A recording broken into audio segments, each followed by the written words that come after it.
ఇంకెరోజు side అయితే 17వ తేదీ July నెల 2024 బుధవారం. ఇంకెరోజు మనం మదనపల్లి మార్కెట్లో సెకండ్ యాక్షన్లో ధరలు అనేది ఏ విధంగా వెళ్తున్నాయి మనం ఎవరిలో తెలుసుకుందామండి.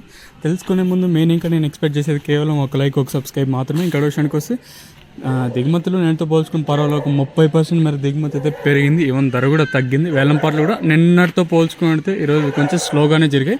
ధరల విషయానికి కోసం మనం ముందుగా అయితే థర్డ్ రేటింగ్ క్వాలిటీ ఇవ్వడం నచ్చితే సెకండ్ క్వాలిటీలు కాస్త క్వాలిటీలు ఏమన్నా ఉంటాయి. 12, 50 ఇంకా 13, 14, 15, 1600 రూపాయల వరకు అయితే సెకండ్ క్వాలిటీ అయితే వేశారండి. ఇక్కడ మదనపల్లి మార్కెట్లో ఫస్ట్ క్వాలిటీలు అలాంగ్ విత్ నెంబర్ 1 క్వాలిటీలు 16, 50 ఇంకా 17, 18, 19, 2000 రూపాయల వరకు అయితే టాప్ అయితే వేశారు. 16, 50 ఇంకా 2000 రూపాయల వరకు అయితే వేశారు. యావరేజ్ అంటే రైతులకు అత్యధికంగా 1700 లోపల అయితే పడ్డాయండి. నేనుతో పోల్చుకున్న తర్వాత తగ్గింది. వేలంపాట్లు కూడా స్లోగానే జరిగాయి. ఇదండి ఇన్ఫర్మేషన్ మన మదనపల్లి మార్కెట్ని ఇంకా ప్రస్తుతానికి ఉన్నది. ఇంకా వేలంపాట్లు అంటే యాక్షన్తో పూర్తి సమయం ఇంకా చాలా లేట్ పట్టచ్చు. ఎందుకంటే దిగుమతి అయితే అదే స్థాయిలో వచ్చింది కాబట్టి వేలంపాట్లు కూడా పూర్తి సమయం ఇంకా చాలా టైం అయితే పడుతుంది. చూద్దాము ఇద్దరు ఎంతకన్నా పెరుగుతుందో అయితే చూడాలి.